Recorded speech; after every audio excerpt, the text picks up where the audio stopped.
lonely like a highway. She's living in a world and it's on fire. An alarming catastrophe. It has been our worst enemy.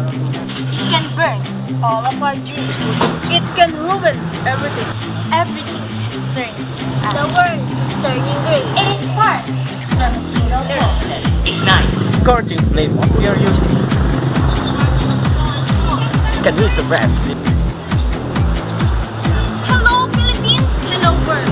Live at Zero Fire Protection, Aurora Alisa at Nabil, what is behind the element? Fire. Girl is on fire. This girl is on fire. She's walking on fire. This girl is on fire.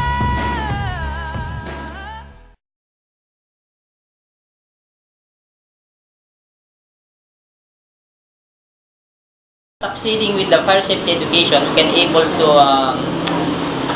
say, for example, we can able to if not eradicate, we can lessen the fire occurrences. So that's why on my capacity as the public information officer, we try to extend our services from the different barangays, especially in our area of responsibilities, wherein we are conducting the fire safety educations, which include lectures, drills, seminars, and other information dissemination, so that our constituents were able to acknowledge, or we have appreciate the importance of the fire prevention, which we know that the fire occurrence is not only what I mean is that it can affect the economic gain of an individual. For example, you built a house, so all of a sudden it was being engulfed with fire, so what you invest hasn't been left. So that it's very important to note that the fire safety education is one of the tool of the agency, so that in extending our programs, so that secured by the National Agency as the National Disaster Consciousness Month, which entails that all agencies are being involved, specifically the local government units, which is the first respondent in the different localities.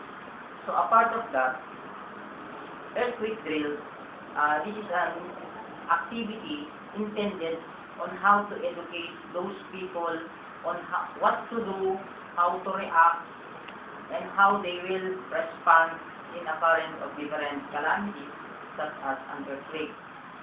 So, the conduct of this drill is not only as you have been mentioned, it is essential, and it's also a life-saving activity. It is a life-saving activity in regards with that, because you are trying to educate people on how to apply those knowledge, perhaps skills they have been acquired through drills.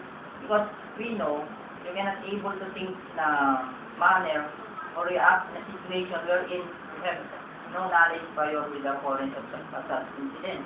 Like for example, there is an earthquake already here. So how do you react? You have no prior knowledge. So what? The state of panic of individual tends not to think in a normal way. So that's why the conduct of fire drill is a very important to us. Not only, as we have known, that agencies in the government, they have limited resources also. So what we are trying to inculcate during the fire drill, prior to the respondent or response of the different agencies, we must assure that all community members should be able to act in a way that is safe. Sir, for the fire drill you have conducted in our school, and we believe that can help us very much. By the way, sir, how many causes of fire has been reported for this past month? Based on the statistics, if you have go through the past 7 years from 2013, we have recorded a total of 62 fire incidents for the past 7 years. From the statistics on the past years, which is 2013, we have recorded at least 12 fire incidents.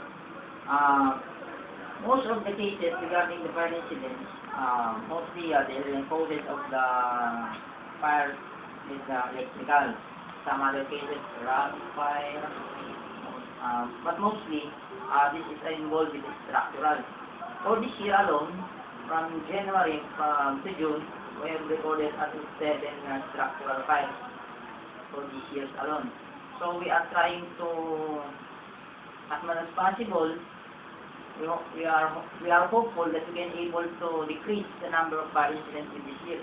Because as we know, one of the gains of the productivity of the fire bureau is the lesser fire occurrence, which means that the program of the fire bureau is very effective.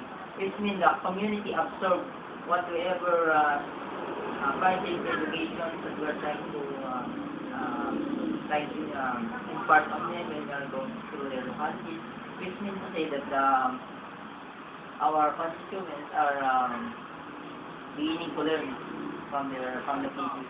But we know that there are some instances, there are some years wherein it's not only the damage to property, but there are some also fatalities recorded from the previous year.